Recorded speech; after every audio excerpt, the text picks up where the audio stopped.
Secret इन्वेशन के episode 2 में हमने देखा कि ग्राविक अपने स्क्रल्स की आर्मी को और ज़्यादा पावरफुल बनाने वाला है। दुनिया जीतने के लिए ग्राविक ने बड़े बड़े प्लान्स बनाए हुए हैं, जिसका पता लगाने पर टेलोस उसे मीटिंग फिक्स करता है। वही दूसरी ओर निक फ्यूरी को अपने मिलिट्री वाले पोस्ट से निकाल दिया गया है और एपिसोड के अंत में हमें उसकी बीवी दिखती है, जो कि एक स्क्रल है। तो अभी यहाँ से हम एपिसोड 3 की कहानी को देखेंगे, जिसका नाम है बिट्रेड। एपिसोड की शुरुआत होती है 3 स्क्रल्स से, जिन्हें ग्राविक ने एक बड़े मिशन के लिए चूज किया था। इन तीनों स्क्रल्स को रॉयल नेवी ऑफिसर का रूप लेकर उनके पोस्ट पर काम करना होगा, ताकि वो लोग एक प्लान को अंजाम दे सके। सीन शिफ्ट होता है ग्राविक पर, और यहाँ पे हम उस मशीन को देख पाते हैं जिसके हेल्प से स्क्रल्स को सुपर स्क्रल्स बनाया जाएगा। ग्राविक से मिलने स्क्रल्स काउंसिल के मेंबर्स आते हैं, जिन्हें हमने एपिसोड 2 में भी देखा है। ग्राविक उन्हें अपना प्लान बताता है और कहता है कि मैंने 3 लोगों को रॉयल नेवी के सबमरीन में भेजा है, ताकि वो लोग यूनाइटेड नेशन के प्लेन को ब्लास्ट करने का ऑर्डर दे सके, जिससे वर्ल्ड वॉर 3 शुरू होगा। ग्राविक को पता था कि ऐसा होने के बाद पृथ्वी के रक्षक यानी कि एवेंजर्स जरूर आएंगे, पर इसके लिए भी ग्राविक ने स्क्रल्स को सुपर स्क्रल्स बनाने की टेक्नोलॉजी बना ली थी। अब इसके बाद हमें पास्ट का सीन देखने मिलता है, जब निक फ्यूरी और उसकी वाइफ, जो कि एक स्क्रल है, वो साथ मिलकर काम करते थे और तब दोनों में बहुत ज़्यादा प्यार था। पर अब प्रेजेंट में निक फ्यूरी अपनी वाइफ पे शक करता है कि शायद उसकी वाइफ भी ग्राविक से मिली हुई है। उसकी वाइफ, जिसका नाम वारा था, वो फ्यूरी पर गुस्सा हो जाती है, क्योंकि कई सालों से फ्यूरी गायब था। थैनोस की चुटकी के वजह से फ्यूरी 5 साल के लिए यहाँ पर नहीं था, पर जैसे ही वो वापस आया, वो कहीं दूर स्पेस स्टेशन पर चला गया। वारा फ्यूरी से यही कहती है कि इतने साल से वो फ्यूरी की राह देख रही थी, पर अब वो चेंज हो गई है। अगले सीन में हमें ग्राविक दिखता है, जो गाया से मिलने आता है और कहता है कि हमें अभी थोड़ी देर में निकलना है।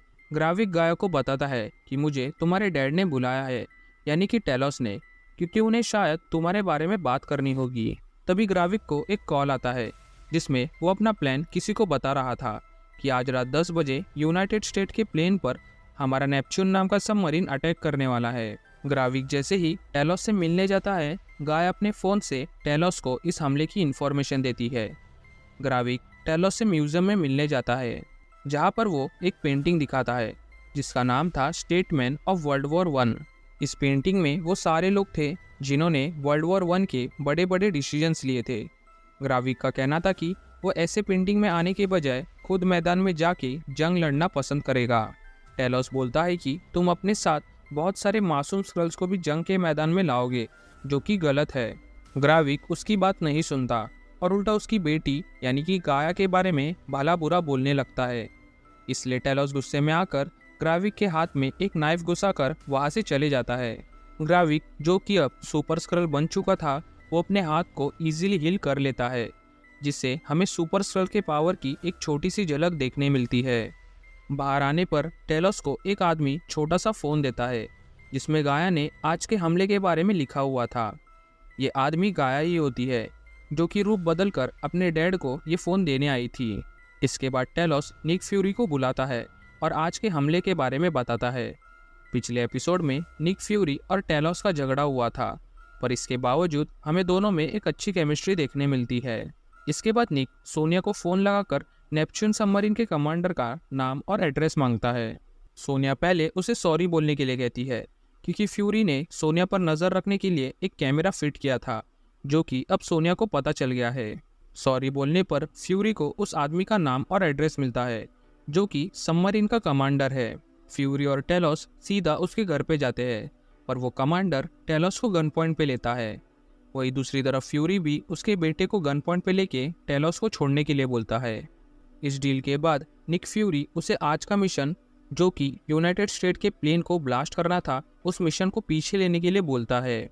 कमांडर के पास एक कोड था, जिसे बोलने पर यह मिशन रुक सकता था, पर कमांडर उसे बोलने के लिए तैयार नहीं था। कमांडर टेलोस को उल्टा चिल्लाने लगता है, क्योंकि उसे ऐसा लग रहा था कि टेलोस अपने ही लोगों के साथ गद्दारी कर रहा है। ये सुन के टेलोस उसे मार देता है। पर दूसरी ओर यूनाइटेड स्टेट का एयरप्लेन अब सबमरीन के पास आ रहा था, इसलिए जल्दी से फ्यूरी और टेलोस को इस मिशन बंद करने का कुछ प्लान बनाना होगा। टेलोस अपनी बेटी गाया को फ़ोन लगाकर इस कोड के बारे में पूछता है। गाया उसी रूम में जाती है जहाँ पर बहुत सारे लोगों को मशीन में डाला हुआ था ताकि स्क्रल्स उनका रूप ले सके। गाया असली कमांडर के मेमोरी में जाके उस कोड का पता लगाती है और टेलोस को बता देती है। टेलोस जल्दी से उस कोड के हेल्प से मिशन को अबॉर्ट कर देता है, जिससे ये ब्लास्ट नहीं हो पाता और ग्रेविक का प्लान फेल हो जाता है। दूसरी तरफ गाया स्क्रल्स के बेस से भाग जाती है क्योंकि अब उसके लिए ये जगह सेफ नहीं थी।